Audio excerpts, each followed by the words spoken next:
Hey guys, what's up? Welcome back here to today's edition of Intuitive Angling, and man, I really appreciate you guys coming by the channel to check today's video out. Guys, over the last week, I've had about 20 of my subscribers send me the same video. It's an interview with a Mississippi fisheries biologist on Livescope. And guys, I listened to this interview and I found it very interesting, some of the things that this biologist said. So we're just going to go over it in today's video, and I'm going to give you guys my opinion of the analysis, and be curious to get your guys' feedback on it as well. Also, guys, just a quick invitation. I'd just like to invite everybody to please consider hitting that subscribe button here at Intuitive Angling. If you subscribe and get that notification bell turned on, you'll never miss a video. Share the videos, like the videos. It's a good way to help Intuitive Angling. And a big thank you to everybody out there that's been using all my links I put in the description, like my tackle warehouse links for your tackle purchases. You guys are the reason this channel's on YouTube. So really big thank you from me and my family there. Okay guys, I'm going to include this video link in the description of the video, but this was actually on a YouTube channel. The individual named Tavarius Haywood, my apologies if I mispronounced that, but Taravarius Haywood, a YouTube channel. So I'll link this, his YouTube channel, so you can see the video yourself. And it's an interview with Keith Mills, which is the regional fisheries biologist for Northwest Mississippi.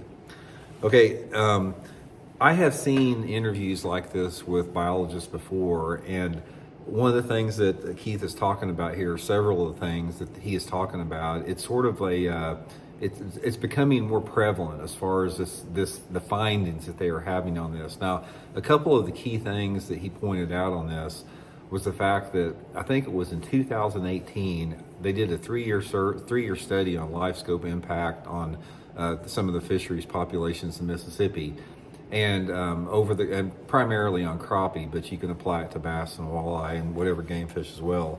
But from 2018, I think in the study that they did, 20% of the anglers that they had surveyed had Livescope on their boat, and by 2023, 3 years later, or 4 years later, there was over 70% of the people that had it. And that was 2023, so I'm sure you can add another 5% on there. So there's been a tremendous increase in the amount of Livescopes on, crappie anglers for the main part on here, and a increase in the correlation success and catch rate. The catch rates have tremendously increased along with the usage of Livescope, and has prompted them. But one of the reasons that they're in the process of reducing some creel limits in the state right now because of various factors on there, but obviously that's one of them. So okay, let's talk a little bit about this. Like I said, you can watch the interview, the full interview for that. Now, here's the problem that I have with fisheries biologists on this whole situation. They're dragging their feet on it. It's like what Keith Mills was saying in this interview. I guess they had some meetings with some different biologists across the country. Every one of them are concerned about this. They're concerned about the impact that the cheater box is having on the sustainability of our fisheries, particularly up north. A lot of the northern fisheries that have the walleye and the muskie and the northern pike that are very easily targeted by the cheater box, they're having some significant impacts on the fisheries populations up there. But guys, here's the problem we have with this. We know this is a disaster waiting to happen, and we know it's coming is the thing about it. When you have this increase in the amount of people that have the cheater box, and you have the correlation of increased catch rates with that, it's just a matter of time. We don't know what that time frame is. We don't know if it's 3 years, 5 years, 10 years, 20 years down the road, but it is coming. And the thing that I'm really frustrated with all of the fisheries managers across the country is they're not taking proactive steps to address this. We are going to have to address this at some point. And at some point, forward-facing sonar is going to have to be banned, and the forward-facing sonar and the advancing technologies that are coming beyond that are going to have to be banned from recreational and sport fishing, if nothing else from a sustainability standpoint. Fisheries are a finite resource. A lot of people think that these lakes have just this infinite number of bass that are just constantly thick as fleas everywhere, but that's not the case.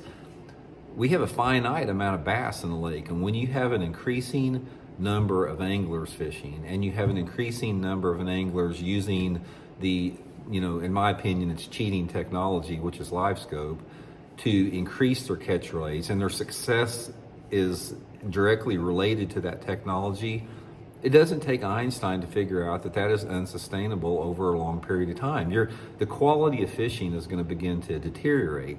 And what Keith Mills was saying in here, he was basically talking about the fact that they don't, it's like, I don't know if they don't want to or they don't think they can ban this technology, but he's basically saying that the only thing that's going to change it is when you start seeing people that quit fishing simply because they can't catch them anymore. It's like the fisheries have been depleted to that point. Now you're going to start seeing, in my opinion, stricter creel limits. That's what's coming with this, because instead of doing the right thing and saying we don't need this bullshit in our fishing, this type of technology, we're going to adjust the creel limits on it other than just doing the right thing.